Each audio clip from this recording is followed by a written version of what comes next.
ನಬಿ ಸಾಬ್ ಮುತ್ತೇರವರು ಸಹ ಈ ಸಂದರ್ಭದಲ್ಲಿ ಒಂದೆರಡು ಹಿತನುಡಿಗಳನ್ನು ಹೇಳಬೇಕಾಗಿ ಮುತ್ಯಾರವರಲ್ಲಿ ವಿನಂತಿ.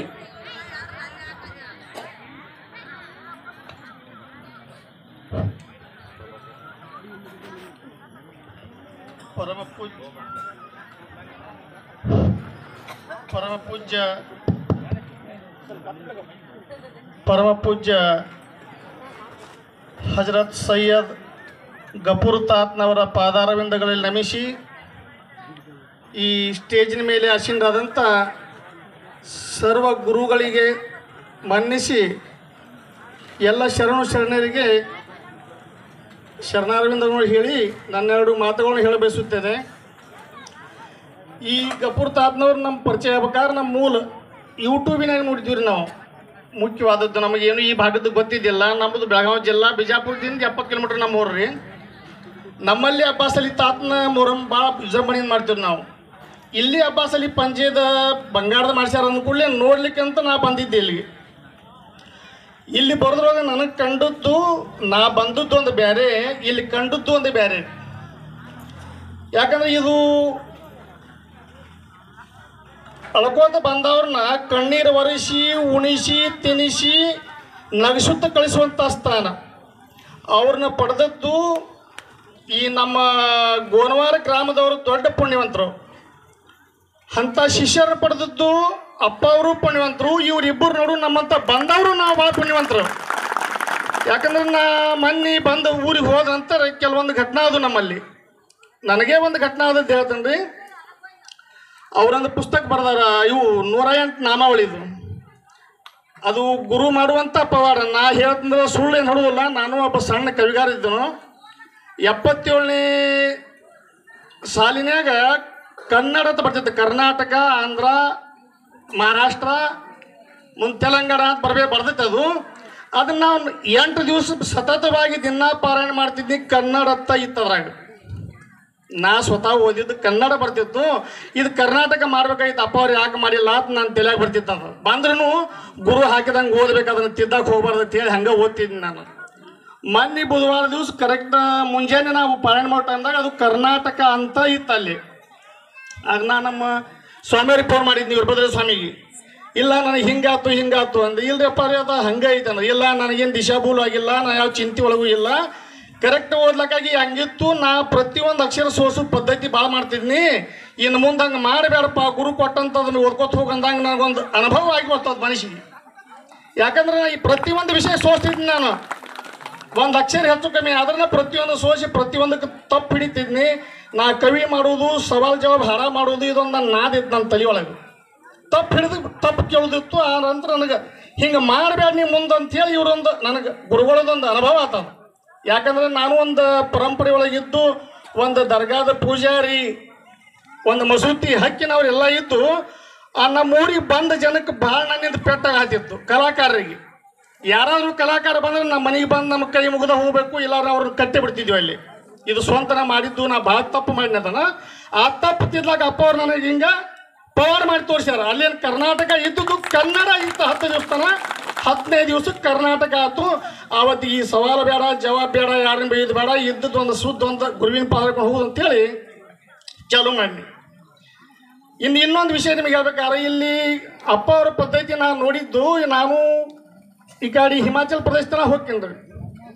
ದಿಲ್ಲಿ, ಹರಿಯಾಣ, ಹಿಮಾಚಲ ಪ್ರದೇಶ, ಪಂಜಾಬ, ನಮ್ಮ ರಾಜ್ಯ ಆಯ್ತು, ಮಹಾರಾಷ್ಟ್ರ, ತೆಲಂಗಾಣ, ತಮಿಳ್ನಾಡು ಎಲ್ಲ ಅಡ್ಡಾಡ್ತನು.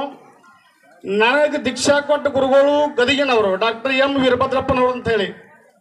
ಅಂಥವ್ರು ಒಬ್ಬರಾದರೂ ಎಲ್ಲೇ ನನ್ನ ಕಣ್ಣಿಗೆ ಕಾಣ್ತಾರೆ ಅಂತೇಳಿ ಕುಲ್ಲ ತೆಗಿತೀನಿ ಹುಡುಕ್ಯಾಡ್ಲಕ್ಕೆ ನಾನು. ಆದ್ರೆ ಅಂಥ ವ್ಯಕ್ತಿ ಇವತ್ತು ನಮ್ಮ ಗೋನಾಳ ಗ್ರಾಮದಾಗ ಕಂಡ್ರು. ಅದಕ್ಕಿಂತಲೂ ಹೆಚ್ಚಿನವ್ರು ಕಂಡ್ರು ನಮಗೆ. ಯಾಕಂದ್ರೆ ಹೊಟ್ಟಿಗೆ ಅನ್ನ ಹಾಕಿ ಕಳ್ಸಂಥವ್ರು ಸಿಕ್ಕರು.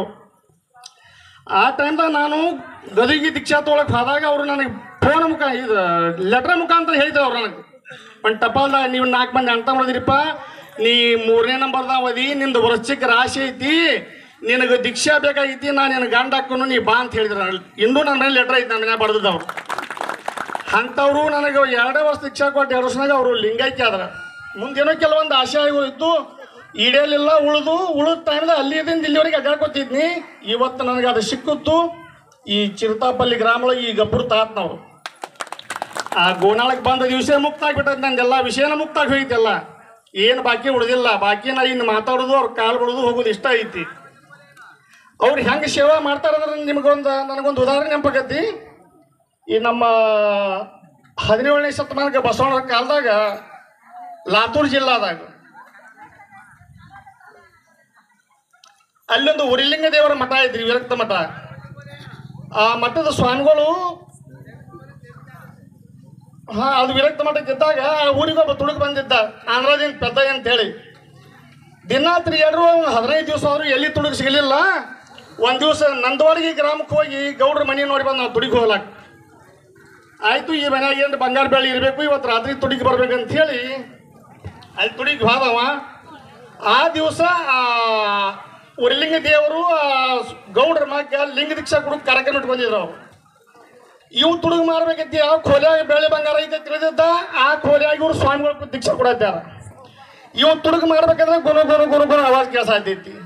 ಬಾರ ಆತ ಟೈಮ್ ಇನ್ನೂ ಯಾಕೆ ಹೋಗೋರು ಮರ ಯಾವ್ದ್ರ ಮಾಡ್ಕೊಂಡು ಹೋಗ್ಬೇಕತ್ತು ಅಂತ ಹೇಳಿ ಕಿಟಕಿಯಲ್ಲಿ ನೋಡೋದಕ್ಕನ ಆ ಸ್ವಾಮಿಗಳು ಕೈಯಾಗ ಒಂದು ಲಿಂಗ ಕೊಟ್ಟಿದ್ರು, ಅದ್ರ ಮೇಲೆ ಹೂ ಇಟ್ಟಿದ್ರು, ಓಂ ನಮಃ ಶಿವಾಯ ಅಂತ ಒಂದು ದೀಕ್ಷಾ ಕೊಡ್ಲಾಕತ್ತಿರ ಅವರು.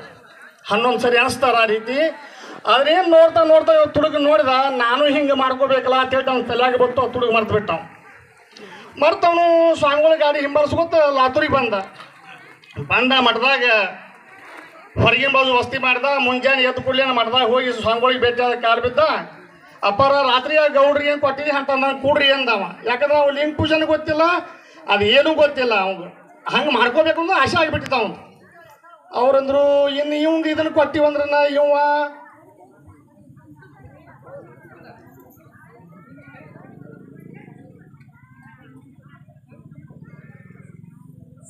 ಆತ ತುಡುಗಿ ಬಂದ ಮನುಷ್ಯ ಹರಿಜನ ಬಗ್ಗೆ ಇದ್ದ. ಇವರೇ ವಿರಕ್ತ ಮಠ ಸ್ವಾಮಿಗಳು. ಇವಂಗ ದೀಕ್ಷಾ ಕೊಟ್ಟ ನಮ್ಮ ಧರ್ಮ ಕೆಡ್ತೈತಿ. ಇದನ್ನ ಮಾತು ಬಾಯಲ್ಲಿ ಬಿಚ್ಚಿ ಹೇಳಿದ್ರೆ ಇಲ್ಲಿ ಕಲ್ಯಾಣದಾಗ ಬಸವಣ್ಣವ್ರ ಕ್ರಾಂತಿ ಎದ್ದೈತಿ. ಹಿಂಗಾಗಿ ಅವರು ಸಂಜೆಗೆ ಬಾ, ಮುಂಜಾನೆ ಬಾ, ಹಿಂಗೆ ಒಂದು 15 ದಿವಸ ಟೈಮ್ ಹೋಯ್ತು. ಅದು ಸಂಸ್ಥಾನ ಮಠ.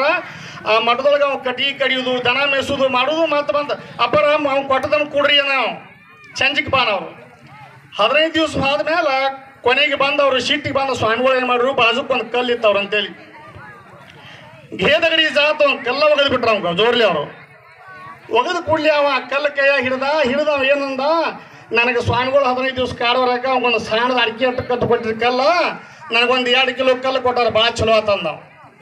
ಅವ್ನಿಗೆ ಹೇಳಿದ ಮಂತ್ರ ನನಗೆ ಹೇಳಿಲ್ಲ, ನಂದು ಭಾರಿ ಹಾರ ಮಂತ್ರ ಆತಂದ. ಅವ್ನಿಗೆ ಘೇದಗಡಿ ಜಾ, ಘೇ ಅಂದ್ರೆ ತಗೋ, ದಗಡ ಅಂದ್ರೆ ಕಲ್ಲ, ಜಾ ಅಂದ್ರೆ ಹೋಗು. ಅವ್ರು ಸಿಟ್ಟಿಗೆ ಒಗೆದು ಕಲ್ಲ ಅದ. ಅವ ಏನಂತ ತೊಗೊಂಡು ಘೇದಗಡಿ ಜಾ ಚಲೋ ಮಾಡಿಬಿಟ್ಟು ಅವ್ ಮಾಲ್ಕೊಂಡ್ರ ಎದಿ ಇಟ್ಕೊಳವ, ಎದ್ರ ಕೈ ಇಟ್ಕೊಳವ.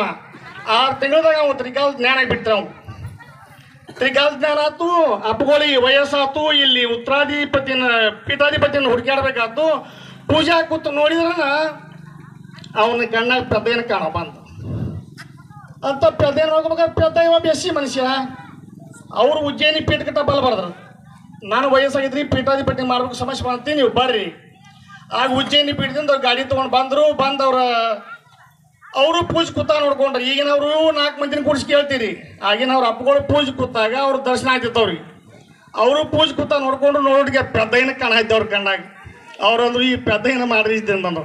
ಇಲ್ರಿ ಅವ ಎಸ್ಸಿ ಪೈಗೆ ಅದಾನು, ಯಾವಿದ್ರೆ ಮಾಡೋದು ಈಗ ಮಠದ ಪೀಠಾಧಿಪತಿ ಅವನ ತೋರ್ಸಾಯ್ತಾರ, ಅವ್ನು ಮಾಡತ್ತಂದ್ರು. ಅವ್ರು ಹಂಗೆ ಪೆದ್ದೈನಂಗೆ ಅಪ್ಪಗಳು ಹೋಗ್ತಾರ, ಭಕ್ತರನ್ನ ನೋಡ್ತಾರ, ಮನೆಗೆ ಹೋಗ್ತಾರ, ಮತ್ತು ಭಕ್ತರನ್ನ ನೋಡ್ತಾರ. ನಾವಿಲ್ಲಿ ಕೂತಿರ್ತೀವಿ, ನೆಮ್ಮದಿ ನಡೆಸಿರ್ತಾರ ಅವ್ರ.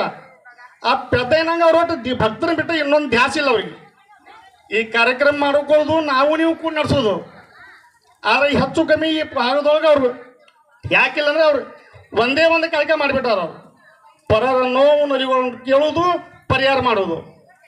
ಇದು ನನ್ನ ಕಾರ್ಯಕ್ರಮ ಐತಿ, ಎಲ್ಲಾನು ಇಲ್ಲೇ ಮಾಡಬೇಕು ಅಂತ ಅವ್ರ ಆಶಯ ಇಲ್ಲ. ಯಾರೇ ಅವ್ರು ಬಂದ್ರೆ ಅವ್ರು ಕಾಲು ಬಿದ್ರೆ ಸಾಕು, ಅವ್ರಿಗೆ ಹೇಳ್ಕೊತ ಕೂತ ಬಿಡೋರು. ಅವರು ಅಲ್ಲಿ ನೋಡಿ ಇನ್ನು ಗೋನವಾರದಾಗ ಅಲ್ಲಿ ಇದ ಪದ್ಧತಿ, ಇಲ್ಲಿ ಇದ ಪದ್ಧತಿ. ನನಗೆ ಭಾಳ ಸಂತೋಷ ಆಗ್ತಿದ್ರಿ. ಯಾಕಂದ್ರೆ ನಾನು ಕನಿಷ್ಠ ಒಂದು 1000 ಮಠ ಅಡ್ಡೇನು. ಎಷ್ಟೋ ಮಂದಿ ಮಹಾತ್ಮರು ಅದಾರ, ಶ್ರೀಮಂತರ ಊಟಕ್ಕದ ಹೊರತಾಗಿ ಬಡವರು ಹಟ್ಟಿಗೆ ಯಾರಿಗೂ ಇಲ್ಲ. ಬಡವರಿಗೆ ಒಂದು ಚಲೋ ಆಗಲೇ ಆಶೀರ್ವಾದ ಕೊಡುವಂಥವ್ರು 100ಕ್ಕೆ 90ರಷ್ಟು ಕಮ್ಮಿ ಅದಾರೆ. ನಾ ಅಡ್ಡಾಡೀನಿ. ನನಗೆ ಆಶೀರ್ವಾದ ಸಂಬಂಧ ಅಡ್ಡಾಡಿ ನಾಲ್ಕನ ಇಟ್ಟು ಖುಷಿಲಿ ಹೇಳ್ತಾನೆ ನಾನು ನಿಮಗೆ, ಏನು ಮಂದಿ ಹೇಳ್ಬರ್ತಿಲ್ಲ. ಅದಾರ ಶ್ರೀಮಂತರು ಒಟ್ಟು ಅವ್ರು ರಾಜಕೀಯ ಇರಬೇಕು, ಒಬ್ರು ಮುಂದೆ ಬಂದು ಹೇಳಬೇಕು, ಅಪ್ಪವ್ರು ಬಂದು MLA ಬಂದಾರ ಇರಬೇಕು, ಇವ್ರೊಂದು ದೊಡ್ಡ ಹಾಡ್ತಾರೆ ಅವ್ರಿಗೆ ಹಾಕೋದು, ನಾವು ಇಲ್ಲೇ ಬಾಗಿಲ ಕೊಂಡ್ರದು, ನಾವನು ಕರೆಯೋದು, ಪ್ರಸಾದ ಮಾಡ್ರಿಪ್ಪ, ಪ್ರಸಾದ ಮಾಡ್ರಿ, ಇವು ಪ್ರಸಾದ ಮಾಡ್ಸ ಅವ್ರನ್ನ, ಪ್ರಸಾದ ಆದ್ರೂ ಕಳಿಸಿಬಿಡ ಅವ್ರನ್ನ. ಇವೆಲ್ಲ ಸಾಕಷ್ಟು ನೋಡಿದೀವು.